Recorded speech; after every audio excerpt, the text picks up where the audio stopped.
Hey, what's going on, crypto people? Hey, listen, my book came in today. The Great Taken came in today. Hey, guys, I told you I already read this book. And since this is Talk That Talk Thursday, I'm going to read something here from this book. But more importantly, I'm going to share Lynette Zang. The title of the video is Ownership is Just an Illusion. By the way, she read this book about five and a half months ago. She's been wanting about something very, very similar to this for quite some time. And her answer, obviously, is the things that you can hold. If you don't hold it, you don't own it, right? So let me read from The Great Taking, just a little bit. What is this book about? It is about the taking of collateral, all of it. The end game of the current globally synchronous debt accumulation supercycle. This scheme is being executed by long plan, intelligent design, the audacity and scope of which is difficult for the mind to encompass.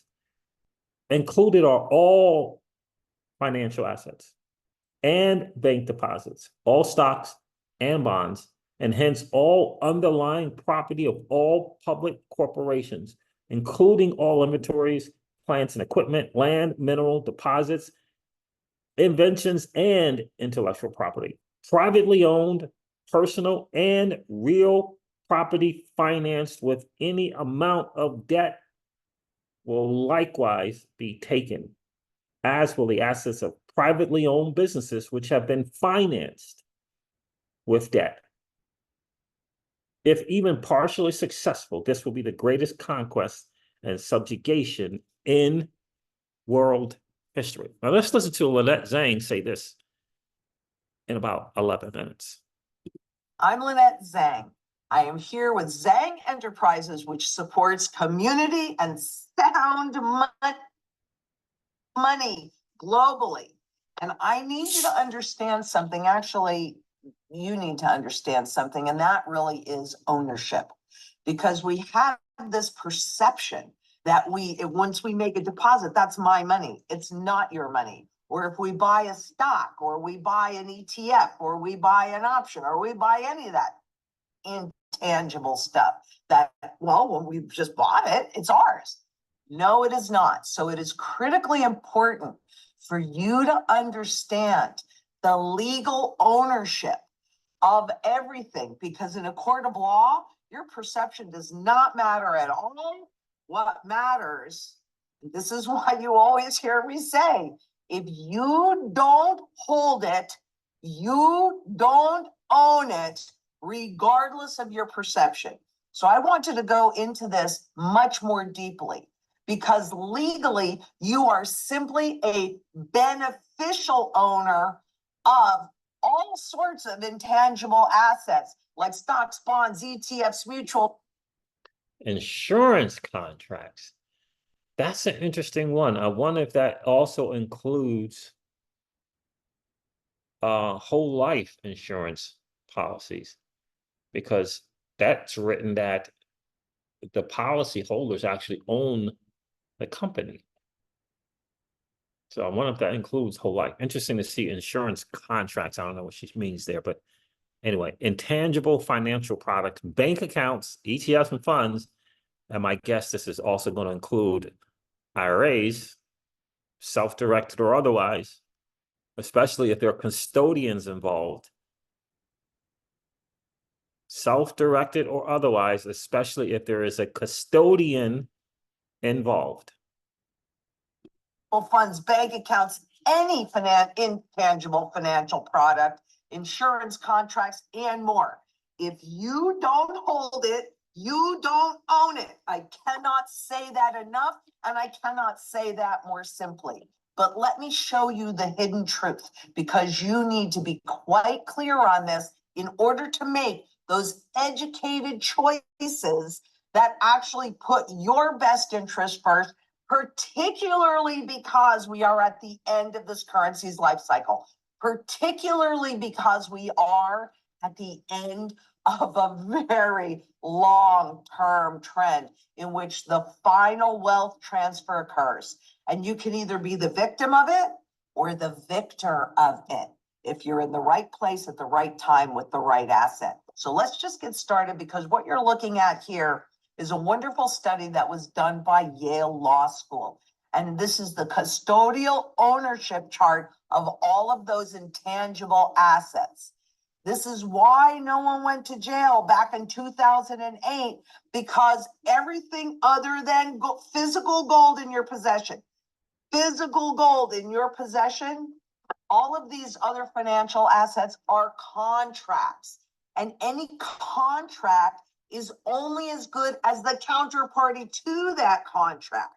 But I know you didn't read these contracts before you bought that stock or that ETF, or you made that deposit into your 401k or 403b or any of that stuff. So let's just continue on with these contracts, because up at the top, it is the same 4 or 5 big banks that actually legally own all of your assets. And every bank and subsidiary between these large, oops, I forgot my pointer, between these large big banks at the top, and guess where you are? Way down here at the bottom. And again, by the way, this is exactly what is shared within this book, The Great Taking. It's exactly what's shared there. It's about 4 banks, and he alludes that it actually goes, further than that. You see central banks, but it goes back to the biggest. A lot of people think that the Fed is perhaps the most powerful bank, central bank, but it's actually the Bank of England. But think about that. You are what they call the beneficial owner. I've seen that before. And there's tons of all this stuff here in the middle. There are so many different things here that are just encompasses the masses. And this would include Fidelities of the world. Goldman ended up in the last 2008 thing. They figured out a way to get an exemption on some stuff, but they were able to take your stuff. It's just that their stuff wasn't taken. I think is how that went. But there's a lot of stuff in here, a lot of stuff. And the individual is at the very, very bottom. It's just an illusion of ownership. And when these contracts are created in the US, it's 140% of your equity that they are using on their behalf to gamble with. And we will talk more about this in lots of videos, because this is so critically important for you to understand.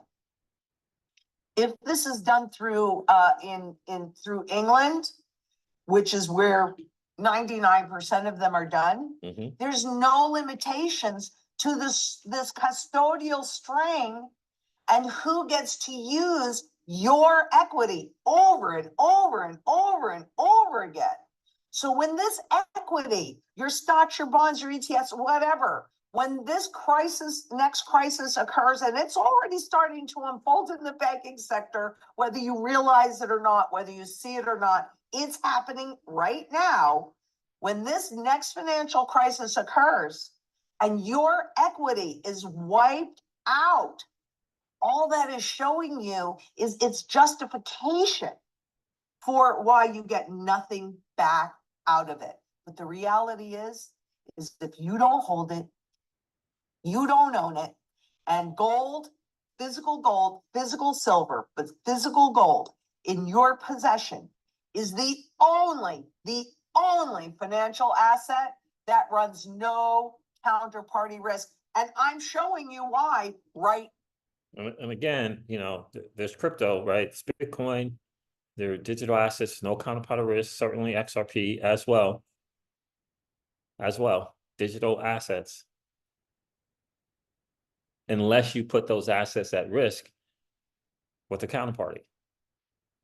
Unless you put it in a vault with a counterparty. That counterparty, that custodian, is part of it as well, in my opinion. Any custodian. Right now with this Yale study. So I've got to ask you this. Are you counting on Wall Street to have your best interest at heart? Because they have their best interest at heart. They are the ones, these same banks, over and over and over again, that take risks with your wealth and get bailed out. And this next time, probably bailed in and bailed out. That means that all of your wealth is sucked into this black hole of risk because you don't really own anything that is intangible. I'm keeping this really simple, but it's super important because this is from the Bank for International Settlements, the central banker's central bank, on what share for gold. Gold is the only financial asset that does not run counterparty risk, as we just discussed. Gold held at home is not subject to political manipulation. Do you think there's political manipulation that's happening out there? Do you want to be subject to it? Because I don't. I want to get out of the fray, let everything occur, hold my purchasing power intact so that I'm the one that can have the wealth transfer my way. You're the one that can have the wealth transfer your way. This is simply a repetition of history. Gold has been a proven inflation hedge because there's a finite amount of this, and it's more and more scarce every day, but there's an infinite amount of this, and this is really the only tool that the central bankers have left. And we know. Well, and here's another thing. It's not necessarily finite, because since it's mined and since the resource to get the gold are people, and people become more and more creative and create better technologies to find more and more gold, there's still a supply rate to gold. There is technically still a supply rate to gold. In other words, people figure out ways to discover more gold. However infinitesimal it is, however small that percentage is every year that they find a little bit more gold, a little bit more supply of gold. It is still there because of the human ingenuity, the human innovation, technology advances. Every time they do that, the money that's already out there has less and less value. So yeah, finite amount. And then finally, gold is best known for its protective role in a crisis. I don't know, we've got wars that are erupting, frankly, all over the world. We have such a fragile banking system that it could implode at any moment without any notice, because this is happening deep in underneath that iceberg, and you can't see it until it's too late, just like 2008. And I was watching like crazy, and I couldn't have told you 1 second before Lehman imploded that that was what was going to happen. Do you think there's another chance of that happening? Because all they did since 2008 was print more money, create more inflation. That's all that they have. And that's why we've seen spot gold, even manipulated spot gold, go from roughly 600 bucks an ounce to where it is today, like 2,400 an ounce. And that still does not reflect its true fundamental value. From the Bank for International Settlements, you have all of the links below to go and do your own due diligence. This is critically important because the central bankers they are buying more gold even into the first quarter of 2024 than they ever have historically. What do you think? 2022, 2023. But this started in 2005, before the great financial crisis. Do you think that looking at what central bankers are doing can give you a little heads up on what's happening? Who controls this money supply? It's the central banks. So I always think that you should do what the smartest guys in the room are actually doing for themselves. They're buying gold just as quickly as they can, hand over fist. Me too. Any questions? So let me just say that you don't own anything that is intangible, but you can own the only financial asset The only one that runs no counterparty risk, can protect you from inflation. If you hold it, it becomes invisible and therefore is not subject to political manipulation. And finally, best known as a war chest asset. This is the true flight to safety asset. Not this stuff, which is what they want you to believe. Don't believe the lies. Believe the truth. In gold and silver, I trust. Sound money is called sound money because it does not erode your principal. It protects you from that. So there that is there. Shout out to Lynette Zang again for sharing that. If you don't hold it, or if you can't hold it, you don't own it. You do not own it. So I wanted to share that with you guys for sure. Hope you guys have gone to you. You don't have to wait for the book to come in.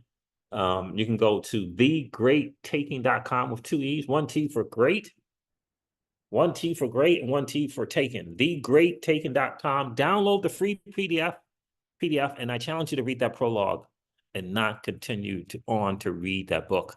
And if you want to get the book itself, it tells you how to do it on lulu.com. It's all right there on the greattaking.com. So I wanted to do a recorded version of Talk That Talk Thursday with you guys. I probably will hop on live here in a half hour or so, but I did want to bring this to your attention and sound the alarm. It's not for panicking purposes. It is for educating and looking to see, what are your options? What can you do to protect yourself?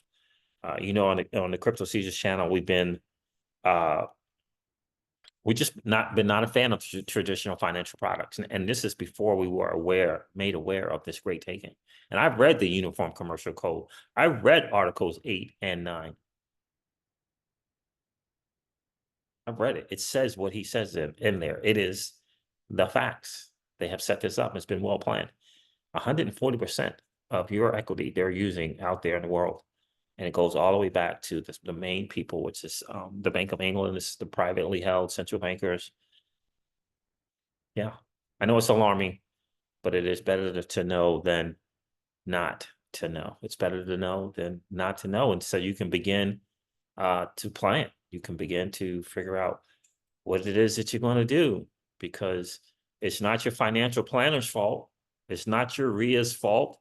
It's not your stockbroker's fault. It's not your hedge fund manager's fault. It's not your family office's fault. They don't know. They don't know that this is a real deal. They don't know. All right, fam. So listen, there it is. Thank you so much for hanging out. I appreciate each and every one of you. Thanks for chilling with me on a Talk That Talk Thursday. And I will talk to you guys soon. See ya. Bye.